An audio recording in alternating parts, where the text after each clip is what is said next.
ever heard the saying, timing is everything? Quite a few times, I'd say. Well, it's especially true when it comes to retirement planning. Oh, absolutely. Couldn't agree more. There are so many factors to consider. Today, we're going to do a deep dive into something called sequence of returns risk. And trust me, this isn't just financial jargon. It's about making sure your money lasts. As long as you do, yeah. Exactly, through those golden years. And we're going to base this deep dive on, let me see, this PDF here called Sequence of Return. Ah, yes, that's a good one.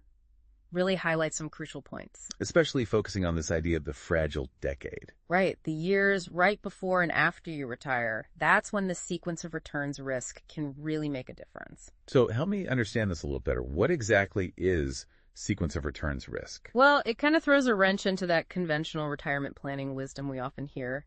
You know, it's not just about how much your investments earn on average over your lifetime. Right. It's more than just, get a good average return and you're good. Exactly. It's about the order of those returns. The order. Yeah, the specific sequence of when you see gains versus losses. I see. So like a big gain one year and then a loss the next, that sort of thing. Precisely. And this becomes even more important during retirement because you're actually taking money out of your investments to live on. So it's not just about growing your nest egg anymore. It's about making it last. You got it.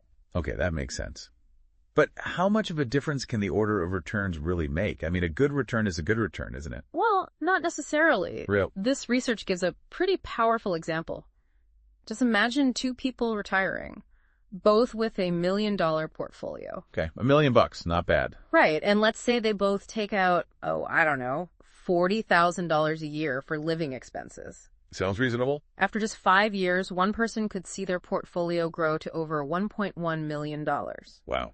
Over $100,000 more. While the other might be down to $810,000. Oh, wow. So that's a $350,000 difference just because of when those good and bad returns happened?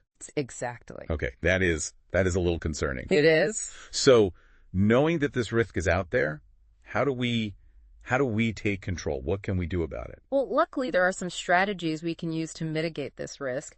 This research outlines 5 of them, actually. 5. Okay, well, let's break those down one by one because I think our listeners are going to want to hear this. Absolutely. The first one is diversification. Have you heard that term before? Oh, yeah. Don't put all your eggs in one basket. That's the gist of it. It's about spreading your investments across different asset classes. So not just stocks. Right, not just stocks, and not even just stocks and bonds. So what else?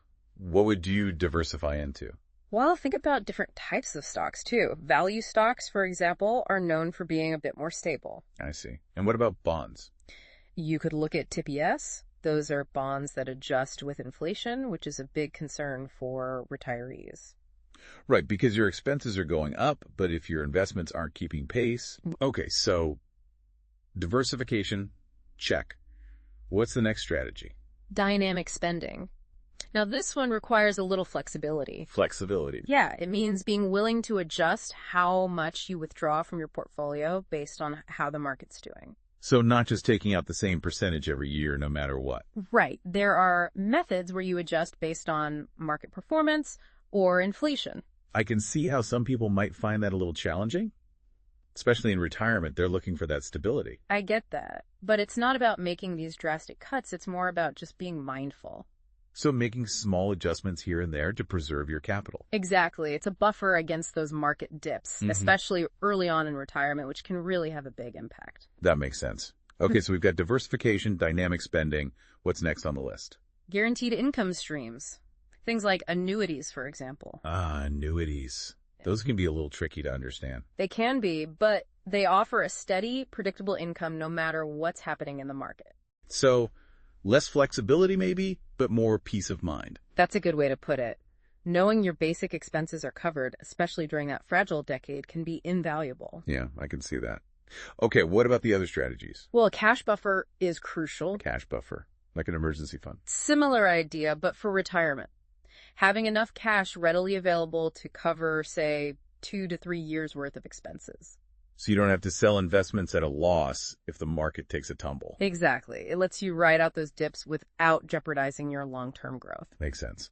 And the last strategy. Asset allocation. As you get closer to retirement, gradually shifting to a more conservative approach can be really important. So less risk, less potential for those big swings in the market. Exactly. It's about finding that balance between growth potential and protecting your capital. Okay, so we've covered a lot of ground here. For our listeners who are now much more informed about this sequence of returns risk, Yeah. what's the one thing you want them to take away from this deep dive?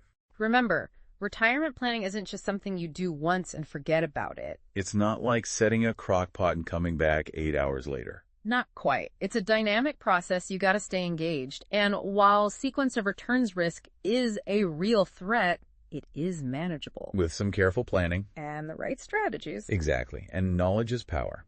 You've got a much deeper understanding now. So as you're planning for retirement, really think about which of these strategies fits your situation. Your risk tolerance, your goals. Your dreams. It's about building a plan that's as unique as your retirement's going to be. Well said.